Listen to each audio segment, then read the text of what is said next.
What's up, Steelers Nation? Welcome back to the channel, your #1 spot for everything black and gold. If you love detailed breakdowns, practice reports, and honest analysis on all things Pittsburgh Steelers, then you already know what to do. Smash that like button, hit subscribe, and let's dive into what was one of the most eventful nights of the entire offseason.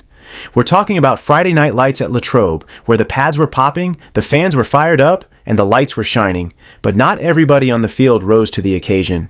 While this is usually a fun, high-energy practice that gives fans a chance to get close to the action, tonight brought a wave of concern.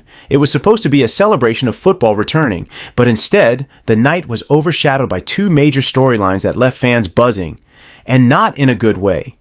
Broderick Jones, our first-round pick and presumed left tackle of the future, had a rough, and I mean rough, night. It's never ideal when your top draft pick gets repeatedly beat in live reps, especially in front of thousands of fans and under the spotlight. And then, just when you thought things couldn't get worse, Cory Trice, the promising young cornerback many fans had high hopes for, went down with yet another injury, and based on what we saw on the field, it didn't look minor. Let's start with Broderick Jones. This guy has all the tools. He's got the size, the speed, the strength. Coming out of Georgia, he was labeled a future anchor at left tackle. The Steelers made him their top selection for a reason. They believed in his upside, and no one's questioning the long-term potential. But tonight, he looked like a rookie, an overwhelmed one. The reps started off shaky during one-on-ones. He lined up against Alex Highsmith, now fresh off signing a big extension and clearly playing like a man on a mission. And Highsmith took him to school. First rep, speed rush around the edge. Jones couldn't even get his hands on him. Second rep, Highsmith dipped inside with a violent swim move and got straight to the quarterback dummy untouched. You could feel the crowd start to murmur. This wasn't just one or two flukes, it was a pattern. It wasn't just Highsmith either. Rookie Nick Herbig, and let's give that guy credit by the way, he's been flying under the radar but he's got a motor on him. Herbig hit Jones with a jab step outside and then countered back in. Another clean win. Even some of the second team guys got leverage on Jones, forcing him off his base and creating pressure. Now this isn't to say Jones is a bust or that he's not the answer at tackle. It's way too early for that kind of talk, but what we saw tonight was a very raw product. You can tell the technique just isn't there yet. His hand placement was off, his base was too narrow on some sets, and worst of all, he looked unsure of himself. Late out of his stance, confused on stunts. It's not just physical, it's mental. The speed and complexity of NFL pass rush schemes are a huge leap from college, and right now, that leap looks steep. There was one rep where Pickett took a light tap on the shoulder from a defender coming off Broderick's edge. Now, obviously, there's no hitting the QB in practice, especially not in a Friday night fan event. But you could hear the audible gasp from the crowd when it happened. That's how quickly these moments can go from teaching opportunities to major scares. Protecting Pickett has to be priority #1, and if Jones isn't ready, Mike Tomlin and the staff may have to make a tough call when it comes to who starts week 1. The silver lining, if you want to call it that, is that Dan Moore Jr., last year's starter, actually looked solid. He held his ground, won most of his reps, and looked more confident than he did at any point last season. So maybe, for now, the plan becomes letting Moore hold down the fort while Jones continues to develop.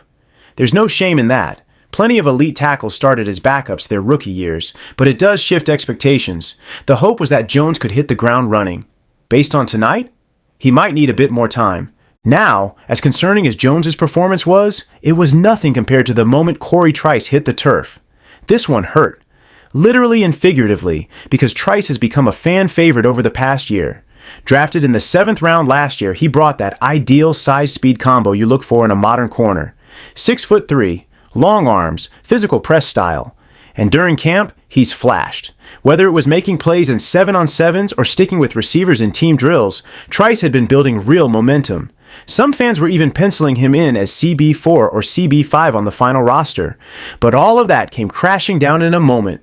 It happened during a red zone team session. Trice planted his right foot to break on a comeback route and immediately went down. No contact, no collision, just buckled. He grabbed his knee instantly and trainers rushed onto the field. The air got sucked out of the crowd. You could see players turning away. Some took a knee, others huddled quietly. That's the kind of reaction that usually signals something serious. Trice was helped to the cart and driven off the field, and he looked dejected. Understandably so.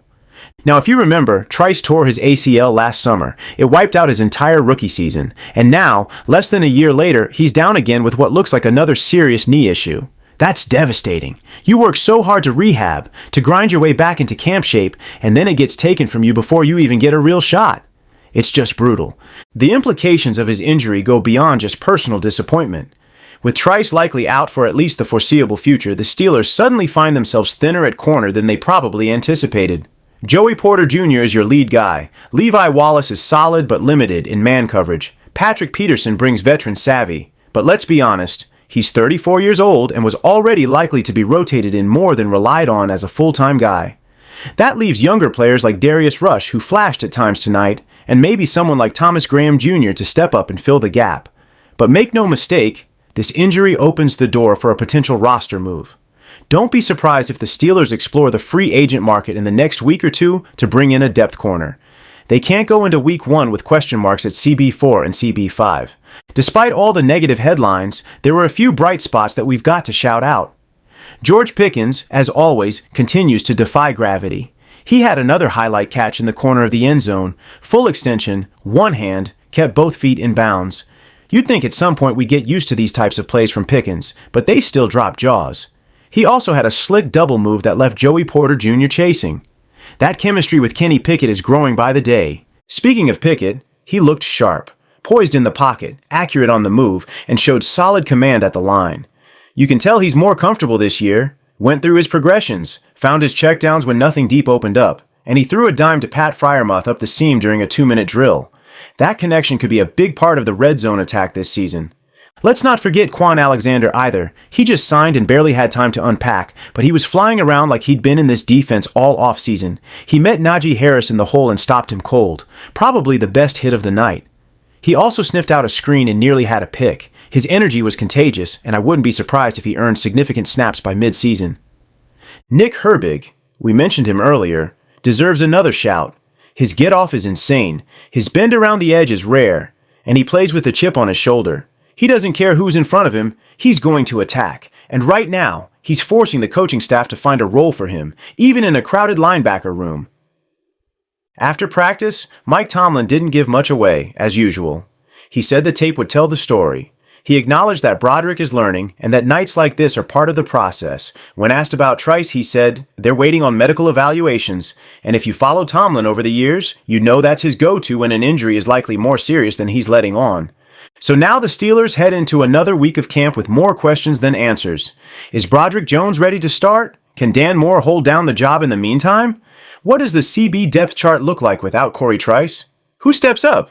And does Omar Khan have another move up his sleeve? One thing's for sure, the lights were bright, the competition was fierce, and the Steelers got their first real taste of adversity this camp.